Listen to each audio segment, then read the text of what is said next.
मध्य प्रदेश में बीजेपी सरकार लगातार जनजाति समाज के लिए आयोजन कर रही है, लेकिन नीति आयोग के आंकड़े कुछ और ही कह रहे हैं। कांग्रेस ने मध्य प्रदेश की बीजेपी सरकार पर आरोप लगाते हुए कहा कि बीजेपी सरकार ने आदिवासियों के लिए कुछ नहीं किया है। नीति आयोग के जो आंकड़े आए हैं वो मध्य प्रदेश बीजेपी सरकार के आदिवासी विरोधी होने के लिए काफी है। मध्य प्रदेश में जनजाति समाज पर अभी भी सियासत गर्म है। नीति आयोग के आंकड़ों के अनुसार कांग्रेस ने बीजेपी सरकार पर गंभीर आरोप लगाए हैं। मध्य प्रदेश कांग्रेस के मीडिया प्रभारी जीतू पटवारी का कहना है कि आदिवासी दलित अपराध में मध्य प्रदेश नंबर 1 है। वहीं प्रदेश सरकार भी घोषणा करने में नंबर 1 है। मुख्यमंत्री शिवराज सिंह चौहान को आंख खोलो यात्रा करनी चाहिए कि प्रदेश में आदिवासी समाज किस तरह से परेशान है। बिजली बिलों को लेकर पूरा मध्य प्रदेश उगाही का केंद्र बन गया है। शिवराज सिंह उगाही केंद्र, बिजली विभाग का नाम बदल देना चाहिए और उसमें करना चाहिए शिवराज सिंह उगाही केंद्र। जिस तरीके से बिजली विभाग के लोग यातनाएं दे रहे हैं उपभोक्ताओं को, गरीबों को, किसानों को, आम जो परिवार है मध्यम वर्गीय उनको दे रहा है। 20,000 का बिल, 30,000 का, 40,000 का, 1 लाख का, 1.5 लाख का। कई लोगों ने आत्महत्या कर ली बिजली के बिल देख के, अटैक आ गया, अस्पतालों में भर्ती हुए। तो मैं शिवराज सिंह जी से अनुरोध करना चाहता हूं, जिस तरह की महंगी बिजली है मध्य प्रदेश की, आप इसका नाम विद्युत मंडल हटा के कंपनियों का नाम शिवराज विद्युत उगाही केंद्र रख ले तो ज्यादा बेहतर होगा। कि मध्य प्रदेश गरीबी में कुछ दिन पहले आंकड़ा आया कि हम 4थे स्थान पे हैं, अपराधों में नंबर 1 पे हैं, बलात्कार में, महिलाओं के साथ बलात्कार में हम नंबर 1 पे हैं। भोपाल, इंदौर और ग्वालियर का नंबर कल ही आज ही के अखबारों में साझा हुआ है। कुपोषण में हम नंबर 1 पे हैं, भ्रष्टाचार में हम नंबर 1 पे हैं, शिशु मृत्यु दर में हम नंबर 1 पे हैं, बेरोजगारी में हम नंबर 1 पे हैं, किसान आत्महत्या में हम नंबर 1 पे हैं, आदिवासी अपराध में, उसको लेकर विस्तार में भी चर्चा होगी, उसमें भी हम नंबर 1 पे हैं, विधायक खरीद और बिक्री में भी हम नंबर 1 पे हैं, भुखमरी में भी जैसा मैंने कहा हम नंबर 1 पे हैं। घोषणाएं किसी मुख्यमंत्री की विश्व भर में, कोई किसी राज्य का या देश का कोई प्रमुख व्यक्ति हो, राजनायक हो, अगर सबसे ज्यादा घोषणाएं कहीं हुई है तो घोषणाओं में भी घोषणावीर शिवराज जी में हम नंबर 1 पे हैं। झूठ बोलने में उनकी घोषणाओं में भी हम नंबर 1 पे हैं। और विज्ञापन, प्रचार प्रसार, विजुअल, फोटो और इसकी लालसा में भी हमारा मुख्यमंत्री नंबर 1 पे है। मैं शिवराज सिंह जी से अनुरोध करना चाहता हूं कि जैसा कमलनाथ जी कहते हैं कि आप मुंह बहुत चलाते हो, आपके कान नहीं सुनते, आंखें देखती नहीं। ये जितनी बातें मैंने कही ये हमारे आरोप नहीं, कांग्रेस पार्टी के आरोप नहीं, ये सारी बातें नरेंद्र मोदी जी ने शिवराज जी को तमंगा दिया है। देश की सरकार के अलग अलग रिपोर्ट के आंकड़े हो, चाहे एनसीआरबी के हो या अलग अलग विभाग के हो, उसके अंतर्गत शिवराज सिंह जी को कहा मुंह चलाना बंद करो और आंखें खोलो। आप देखो कि 4,000 से ज्यादा प्रश्न इन सब बातों से संबंधित सभी विधायकों ने 1 साल में विधानसभा में लगाया। के साथियों, कोविड की को लेकर फिर से चिंता है पूरे देश में होने लगी है, विश्व में होने लगी। और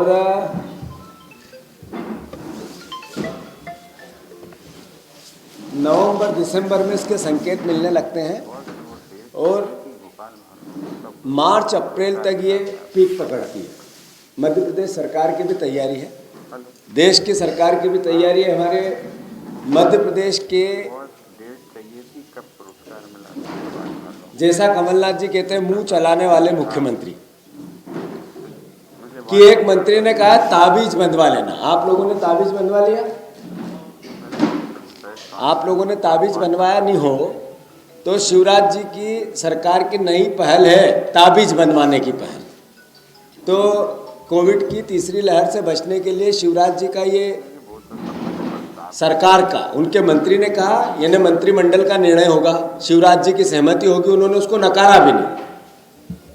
तो तीसरी लहर से लड़ने की जो ताबीज को लेकर बातें आई है उसको हम सब आप सब संज्ञान में लें और इसकी जितनी निंदा करनी चाहिए इस अंधी सरकार की, मैं सबसे अनुरोध करता हूं इस महामारी से बचने के लिए। बताते तो दोषी कौन, अकर्मण्यता किसकी? शिवराज जी, ये आपका असली चेहरा है। देश भर में जो अपराध होते हैं आदिवासियों में, देश भर में अपराध होते हैं, उसके 23% सिर्फ मेरे मध्य प्रदेश में होते हैं, आपके मध्य प्रदेश में होते हैं, हमारे मध्य प्रदेश में होते हैं। देश की कुल आबादी का 14% आदिवासी हमारे प्रदेश में है, उसमें 23% अपराध देश भर में जितने आदिवासियों पे होते हैं उसमें चौथाई हमारे यहाँ होते हैं। ये शिवराज जी आपका मध्य प्रदेश है जिसकी आप बातें करते हो, जिसके भाषण देते हो, विजुअल देते हो। कांग्रेस मांग करती है कि एक शिवराज सिंह जी को यात्रा का बहुत शौक है, यात्रा का।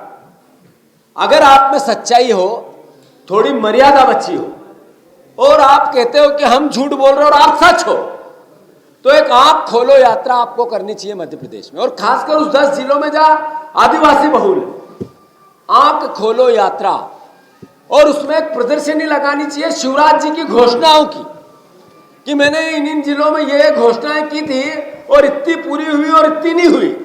तो आपकी भी आंख खुलेगी और प्रदेश की भी आंख खुलेगी। आपको जिलों में बताना चाहिए कि आपने इतने 18 साल में इस जिले में आदिवासी बहुल एरिया में इतना बजट दिया और उसमें से खर्च कितना हुआ और आम जीवन में बदलाव कितना हुआ। आपको बताना चाहिए कि उसमें कितना करप्शन हुआ, यह भी आपको पता चलना चाहिए। आप प्रदेश के मुख्यमंत्री हो, जैसा मैंने कहा घोषणावीर मुख्यमंत्री, आदिवासी हितों का पैसा भ्रष्टाचार की भेंट चढ़ा गए, आंखें मूंद ली, भाषण देते रहे, विजुअल बनाते रहे और डांस करते रहे, नृत्य करते रहे, गुमराह करते रहे, क्योंकि सदन चलता नहीं है और सदन नहीं चलता है तो वास्तविकता बाहर आती नहीं है। सरकार लिखित में इन अपराधों को कबूल करे अगर विधानसभा में प्रश्नों के उत्तर दे। अभी ताजा मसला है, भोपाल में प्रधानमंत्री जी आए, आयोजन हुआ, आदिवासी उत्थान की बातें हुई और मध्य प्रदेश को आदिवासी गौरव के रूप में 15 नवंबर को मनाने की बात कही। पिछले 18 साल से प्रदेश के मुख्यमंत्री हैं शिवराज सिंह जी।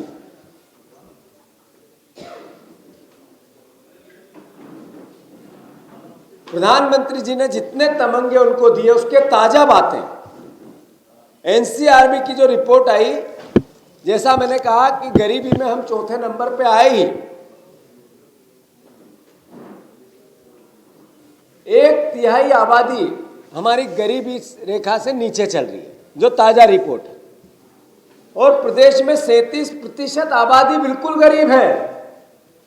ये 18 साल के मुख्यमंत्री, मुंह चलाने वाले मुख्यमंत्री की वास्तविकता है, सच्चाई है। ये देश के प्रधानमंत्री ने हमारे मुख्यमंत्री को कहा।